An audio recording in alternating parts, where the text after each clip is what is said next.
It's strange how one small moment can change everything you thought you knew about love and family. For me, that moment came with the sound of a bowl shattering and hot soup running down my face. I never thought I'd see that kind of anger in my son's eyes, not directed at me. It was a Sunday evening, the kind where families usually sit together, share a meal, maybe laugh about old memories, but that night, the air in my son's kitchen was heavy, thick with resentment and words that had been waiting too long to be said. I had been living with him for almost a year after my knee surgery. The plan was temporary, just until I could manage on my own again. But somewhere along the way, I began to feel like I'd overstayed my welcome. The small sighs when I asked for help, the quiet looks between him and his wife Laura whenever I entered the room, I noticed them all. Still, I tried to stay grateful. I cleaned, cooked, helped with their daughter when I could. I told myself family takes care of family, but I was wrong. That night, I made a simple vegetable soup, the kind my son used to love when he was little. When I placed it on the table, he frowned. "Mom," he said, his voice tight. "We talked about this. Laura doesn't eat this stuff anymore." "I just thought," I began, but before I could finish, he slammed his spoon down. "You never listen!" The next thing I knew, the bowl was in his hand, and in one furious motion, he flung it across the table. Hot soup splashed across my face and chest. The shock was worse than the burn. I froze, my heart pounding in disbelief. My own son, the boy I raised, the one I held through fevers and nightmares, stood there, red-faced, breathing hard, glaring at me like I was a stranger who'd trespassed. Then he said the words that shattered me completely. "You've got 10 minutes to leave my house, Mom. 10 minutes. I wanted to believe he didn't mean it, that the anger wasn't real. But when he turned away without looking back, I knew this wasn't a moment of rage, it was rejection. And as the clock on the wall ticked louder and louder, I realized that sometimes the deepest wounds aren't caused by strangers, but by the ones we love most. When someone you love throws you out of their home, it doesn't just hurt your heart, it shatters something deep inside your soul. I stood there, trembling, soup dripping down my hair and shirt, watching my son walk away as if I meant nothing. My body froze, but my mind screamed. 10 minutes, he really meant it. The kitchen clock ticked louder with each second, reminding me that time was no longer mine to waste. I grabbed a towel, wiped my face, and took a shaky breath. My knees still ached from surgery, but I forced myself to stand. The suitcase I had brought months ago sat in the hallway, still half-packed with clothes I'd never unpacked. Maybe a part of me had always known this day would come. Laura peeked into this kitchen, her arms crossed, her lips pressed into a thin line. "I told him this couldn't go on," she muttered under her breath. "You've made him feel guilty long enough." I wanted to ask her what did I do, but I didn't. I just looked at her and said quietly, "I raised him the best I could." She didn't reply. She just turned and walked away, her heels clicking across the hardwood floor like a clock marking the end of everything. I went to my room, or what used to be mine, and began folding my clothes. One by one, I tucked them into my old bag, along with the few photos I had left. There was one of my son as a little boy, his face smeared with ice cream, smiling at me like I was his whole world. I stared at that picture for a long time. That little boy would never have spoken to me this way. But life changes people. Sometimes comfort replaces gratitude. Sometimes pride replaces love. By the time I zipped up the bag, the clock struck 9. My 10 minutes were over. I carried the bag to the front door, my heart pounding, praying he would stop me, that he'd come out and say, "Mom, I'm sorry. I didn't mean it." But no one came. I opened the door, and the cold night air hit my face. It smelled like rain. I stepped out slowly, turning back one last time. Through the kitchen window, I saw my son, head in his hands, but he didn't move. So I walked away, down the driveway, into the dark. But what I didn't know then was that this painful night would lead me somewhere I never expected, to the one person who would remind me of my worth.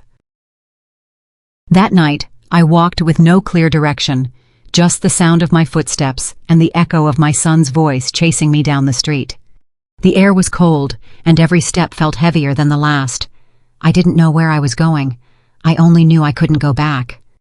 I stopped under a flickering streetlight, my old suitcase dragging behind me. My knees ached, and my heart felt even heavier than my body. Cars passed, but no one looked twice. To them, I was just another old woman out too late. Then, through the blur of my tears, I saw a small diner across the street. Lights still on, the smell of coffee drifting into the night.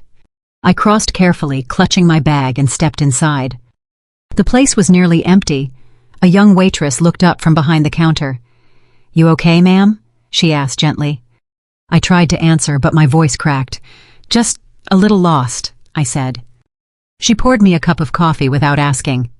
"You can sit as long as you need," she said, sliding it toward me. "Refills are free for lost souls." I smiled faintly. That small kindness hit me harder than anything I'd heard in years. After a while, an older man sitting a few booths away came over. "You need a ride somewhere?" he asked. His name was Mr. Harris, a retired bus driver. He said he lived nearby and volunteered at a community shelter for seniors who needed a place to stay. At first, I hesitated. I'd spent years trusting the wrong people. Even my own family had turned me away. But something in his voice felt safe, honest, steady. So I nodded, maybe just for tonight. He helped me carry my bag to his old pickup truck and drove slowly, telling stories about his late wife and the garden he still kept for her. There was warmth in his words, the kind that reminded me people still had goodness left in them. When we arrived, the shelter wasn't fancy, just a small, tidy home with flowers by the porch and soft lights inside. A woman named Gloria welcomed me with a blanket and a smile. That night, for the first time in months, I slept in peace. No tension, no judgment, just quiet safety. And as I closed my eyes, I whispered a small prayer, not for my son, but for the strength to forgive him someday. Because something deep inside me said this wasn't the end of our story. It was just the beginning of the one that would make him remember what love really means. Time has a strange way of softening pain.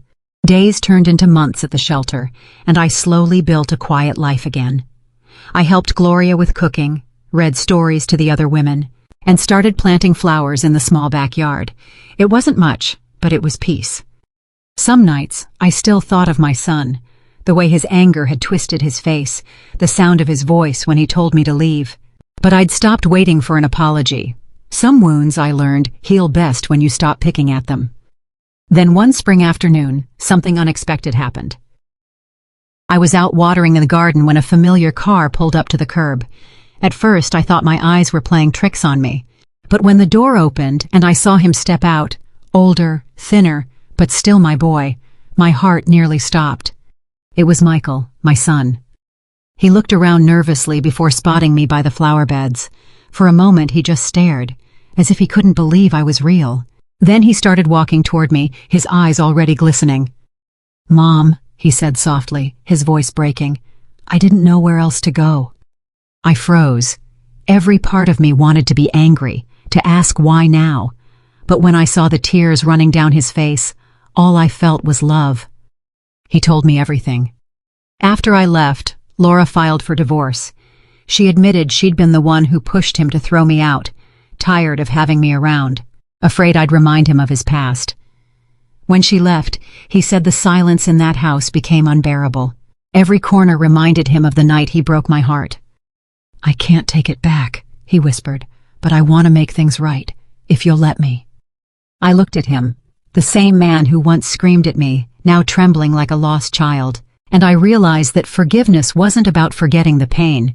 It was about choosing peace over bitterness. So I smiled through my tears and said, "Son, I never stopped loving you. I was just waiting for you to find your way home." He fell to his knees, holding my hands, crying like he did when he was little. The other women watched from the porch, tears in their eyes too. That evening he helped me pack my things, but this time not because he wanted me gone. This time he was taking me home. And as the sun set behind us, I looked at him and thought, sometimes life breaks us just to teach us what love really means. Because even after all the hurt, a mother's heart always remembers its way back home.